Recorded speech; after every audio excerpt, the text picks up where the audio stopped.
আজি আপোনালোকক মোৰ এই ভিডিঅ'ত স্বাগতম জনাইছোঁ আৰু এই ভিডিঅ'টো আপোনালোকৰ কাৰণে খুব বেছি ইম্পৰ্টেণ্ট হ'ব যেহেতু বহুতেই যিসকলে ডিগ্ৰীত এডমিশ্যন নতুনকৈ ল'বৰ বাবে সমৰ্থ পৰ্টেলত আপোনালোকে এপ্লাই কৰিছিল অৰ্থাৎ ৰেজিষ্ট্ৰেশ্যন আৰু প্ৰফাইল মেকিং কৰিছিল তেওঁলোকৰ এটা ডাঙৰ প্ৰশ্ন আছিল যে কলেজ এপ্লাই কেতিয়াৰ পৰা হ'ব আৰু কলেজ এপ্লাই আচলতে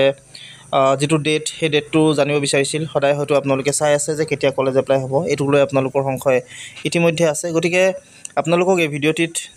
গোটেই ডিটেইলছখিনি অৰ্থাৎ আপোনালোকৰ কেতিয়াৰ পৰা কলেজ এপ্লাই হ'ব বা আপোনালোকে মেৰিট লিষ্ট কেতিয়া ওলাব বা আপোনালোকে স্পট এডমিশ্যন কেতিয়া কৰিব পাৰিব আপোনালোকৰ কাৰেকশ্যন কেতিয়া আহিব উইন্ডো সেই গোটেই ডিটেইলছখিনি আচলতে আপোনালোকৰ লগত শ্বেয়াৰ কৰিম প্ৰগ্ৰাম সিলেকশ্যন কেতিয়া কৰিব গোটেইখিনি আপোনালোকৰ লগত এই ভিডিঅ'টিত শ্বেয়াৰ কৰিম যেহেতু আপোনালোকৰ এই গোটেই লিষ্টখন আচলতে মোৰ ওচৰত আছে গতিকে সেইখন আপোনালোকৰ লগত দেখুৱাম আপোনালোকক কেতিয়া কেতিয়া কি কৰিব পাৰিব নন সিইউটি সকলেও চাব পাৰিব সিইউটি সকলেও চাব পাৰিব নন সিইউটি সেইসকল যিসকলে হায়াৰ ছেকেণ্ডেৰী এইবাৰ পাছ কৰিছে আৰু যিসকলে হায়াৰ ছেকেণ্ডেৰী পাছ কৰি বেলেগ এটা এক্সামো দিছে কমন এন্ট্ৰেন্স টেষ্ট তেওঁলোকেও চাব পাৰিব সো ইয়াত দুইখিনি কাৰণেই হেল্পফুল হ'ব সো আপোনালোকে চাওক ভিডিঅ'টো শেষলৈকে আৰু আপোনালোকক মই ডিটেইলছখিনিও দেখুৱাই দিছোঁ আপোনালোকে যদিহে মোৰ চেনেলটো নতুনকৈ আহিছে তেনেহ'লে চেনেলটো ছাবস্ক্ৰাইব কৰিব আৰু যিমান পাৰে সিমান ভিডিঅ'টো শ্বেয়াৰ কৰিব যাতে সকলোৱে ভিডিঅ'টো পায় তেওঁলোকৰো হেল্পফুল হয় তাৰ কাৰণে সো বলক প্ৰথমতে আপোনালোকক ডাইৰেক্টলি ন'টিছখনেই দেখুৱাইছোঁ এখন হৈছে আপোনালোকৰ ন'টিছখন ইয়াত যদি আপোনালোকে দেখে ডাইৰেক্টৰ অফ হায়াৰ এডুকেশ্যনৰ পৰা আহিছে আৰু ইয়াত আপোনালোকক যদি চাই regarding timeline of FYUGP FYIMP FYUPGP admission 25-26 through the সমৰ্থ পৰ্টেল ইয়াত আপোনালোকক গোটেই ডিটেইলছখিনি দিয়া আছে আচলতে কেতিয়া কেতিয়া কি হ'ব টাইমলাইন UG এডমিশ্যন 25-26 11 এপ্ৰিলত আপোনালোকৰ 11 এপ্ৰিলৰ পৰা ৰেজিষ্ট্ৰেশ্যন আৰু যেটো প্ৰফাইল কমপ্লিটেশ্যন আছে হেয়া ইতিমধ্যে আপোনালোকে হয়তো কৰি আছে এতিয়ালৈকে লাইভ যেটো হৈ আছে গতিকে আপোনালোকে হয়তো কৰি আছে এতিয়াও সো আপোনালোকে যিসকলে কৰি আছে কৰক যিসকলে কৰা নাই এতিয়া কৰি লওক আপোনালোকে 12 পৰা 22 মে 12 তাৰিখৰ পৰা 22 মে লৈকে আপোনালোকৰ যেটো প্ৰগ্ৰাম সিলেকশ্যন আছে অৰ্থাৎ আপোনালোকে মেজৰ ল'ব নে মাইনৰ ল'ব কি সাবজেক্ট ল'ব এই গোটেই ডিটেইলছখিনি আপোনালোকে ইয়াত ভৰাব পাৰিব সেই ডেটটো আপোনালোকক দিছে আৰু লগতে কলেজ কোনটো কলেজত আপোনালোকে এডমিশ্যন ল'ব বিচাৰিব বা কোন কলেজত আপোনালোকে এপ্লাই কৰিব হেতুৰ আপোনালোকৰ যিখিনি ডিটেইলছ সেইখিনি আহি যাব আপোনালোকে হেতু ওপেন হৈ যাব আপোনালোকে তেতিয়াৰ পৰা এপ্লাই কৰিব পাৰিব অৰ্থাৎ আপোনালোকক মই জনাই থওঁ যে কলেজ এপ্লাই যেটো আপোনালোকে হুদি আছিল কলেজ এপ্লাই আপোনালোকৰ 12 পৰা 22 মেৰ ভিতৰতে হ'ব মই আপোনালোকক আগৰ ভিডিঅ' এটাটো কৈছিলো যে আপোনালোকৰ 12 তাৰিখৰ পৰা হয়তো কলেজ এপ্লাই ষ্টাৰ্ট হ'ব গতিকে 12 পৰা 22 মেৰ ভিতৰত আপোনালোকৰ এই যেটো কলেজ এপ্লাই আছে হেয়া কৰিব পাৰিব লগতে প্ৰগ্ৰাম সিলেকশ্যনো কৰিব পাৰিব 23 পৰা 25 মেত আপোনালোকৰ যিসকলৰ ভুল যদি কিবা হৈছে তেতিয়াহলে তেওঁলোকে শুধৰণি কৰিব পাৰিব কাৰেকশ্যন থাকিব কাৰেকশ্যন উইন্ডো ওপেন কৰি দিব তেওঁলোকে গতিকে 23 পৰা 25 মেত আপোনালোকৰ যেটো কাৰেকশ্যন সেই কাৰেকশ্যন উইন্ডোটো ওপেন হ'ব 26 পৰা 28 মেত আপোনালোকৰ সেই গোটেই যিখিনি কাৰেকশ্যনৰ পৰা আদি কৰি যিখিনি এপ্লিকেশ্যন আসলে থাকিব সেইখিনি তেওঁলোকে চাব কি ভুল হৈছে কি শুদ্ধ হৈছে এটো চাব আৰু তাৰপিছত আপোনালোকে কি কৰিব যেটো মেৰিট লিষ্ট 29 মেৰ পৰা 1 জুন এই ডেটটোত আপোনালোকৰ ফাৰ্স্ট মেৰিট লিষ্টৰ যেটো প্ৰিপাৰেচন হ'ব অৰ্থাৎ তেওঁলোকে চাব আপোনালোকৰ কোনে পাব কোনে নাপায় তাৰ লিষ্টখন আসলে আপোনালোকৰ তেওঁলোকে প্ৰিপেয়াৰ কৰিব বনাব আৰু 2 জুনত আপোনালোকৰ যেটো ফাৰ্স্ট মেৰিট লিষ্ট হেয়া উলাই দিব ফাৰ্স্ট মেৰিট লিষ্ট আপোনালোকে 2 জুনত পাই যাব 4 পৰা 5 জুন 4 তাৰিখ আৰু 5 তাৰিখ অৰ্থাৎ দুদিন আপোনালোকৰ যিসকলৰ নাম ফাৰ্স্ট মেৰিট লিষ্টত আহিব তেওঁলোকে এডমিশ্যন কৰিব পাৰিব 4 তাৰিখ আৰু 5 তাৰিখে তেওঁলোকে গৈ কলেজত যিখন কলেজত আপোনালোকৰ নাম আহিব তাত গৈ আপোনালোকে এডমিশ্যন কৰি ল'ব তাৰ পিছত 6 জুনত আকৌ সেকেন্ড মেৰিট লিষ্টৰ কাম আৰম্ভ হ'ব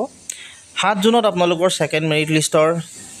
যেটো লিষ্ট আসলে সেই লিষ্টখন 7 জুনত আহি যাব আপোনালোকৰ ওচৰত 7 জুনত আপোনালোকে পাই যাব আৰু সেই সেকেন্ড মেৰিট লিষ্টৰ যেটো এডমিশ্যন হেতু 9 পৰা 10 তাৰিখ অৰ্থাৎ দুদিন আপোনালোকে এটোটো সময় দিছে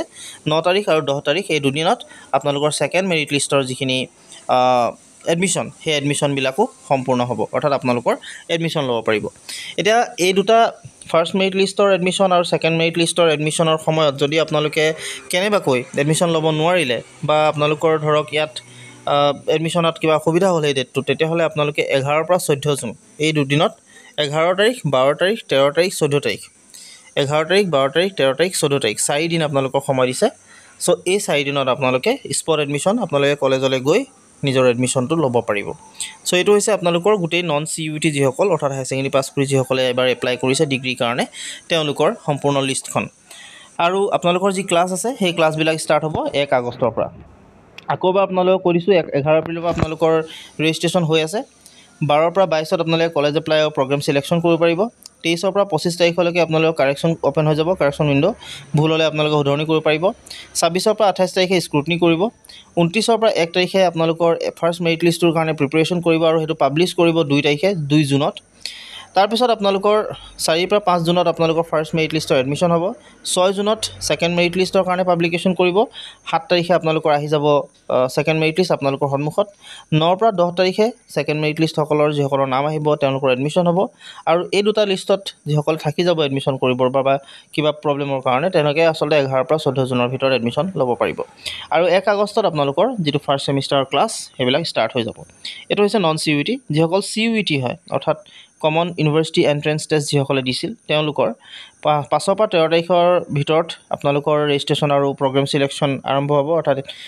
ৰেজিষ্ট্ৰেশ্যন হোৱাৰ লগতেই কলেজ এপ্লাই হৈ যাব 5 পৰা 13 জুলাই। 14 পৰা 15 জুলাই কাৰেকশ্যন উইণ্ড' অ'পেন হ'ব। 16 পৰা 18 তাৰিখ কাৰেকশ্যন এপ্লিকেশ্যনবিলাক স্ক্ৰুটনি কৰিব চাব। 19 জুলাইত ফাৰ্ষ্ট মেৰিট লিষ্ট ওলাব নন CUET সকলৰ। আৰু 21 পৰা 22 জুলাইত আপোনালোকৰ ফাৰ্ষ্ট মেৰিট লিষ্ট ওলাই যাব, এডমিশ্যন হ'ব 21 পৰা 22 তাৰিখৰ ভিতৰত, 21 আৰু 22। 23 জুলাইত আপোনালোকৰ ছেকেণ্ড মেৰিট লিষ্ট প্ৰিপেৰেশ্যন কৰিব। 25 পৰা 26 তাৰিখে আপোনালোকৰ এডমিশ্যনেই হৈ যাব ছেকেণ্ড মেৰিট লিষ্টৰ। 28 জুলাইত স্পট এডমিশ্যন হ'ব। আৰু 29 পৰা 31 জুলাই, 29 তাৰিখৰ পৰা 31 জুলাই এই ডেটত ফাইনেল স্পট এডমিশ্যন হ'ব। আৰু ইয়াত দুটা নন CUET আৰু CUET দুইখিনিৰ কাৰণে এডমিশ্যন হ'ব। আৰু 1 আগষ্টৰ পৰা আপোনালোকৰ যিটো ছেমিষ্টাৰ ক্লাছ সেয়া ষ্টাৰ্ট হৈ যাব। ইয়াৰ পিছত 1 আগষ্টৰ পৰা 5 আগষ্টৰ ভিতৰত আপোনালোকক ইণ্ডাকশ্যন প্ৰগ্ৰেম দিব। ইণ্ডাকশ্যন প্ৰগ্ৰেম অৰ্থাৎ আপোনালোকৰ যিটো কোৰ্চ কেনেকুৱা কি হ'ব গোটেইখিনি বুজাব। তাৰপিছত demo' class for core and common course সেইখিনি থাকিব। আৰু লগতে paper course selection in smart portal এইখিনি আপোনালোকে কৰিব লাগিব, এইখিনি বুজাই দিব আপোনালোকক। চ' এইখিনি হৈছে আপোনালোকৰ সমগ্ৰ গোটেই ডিটেইলছখিনি। আশা কৰিছোঁ আপোনালোকে গোটেই বস্তুখিনি ভাল পাইছে।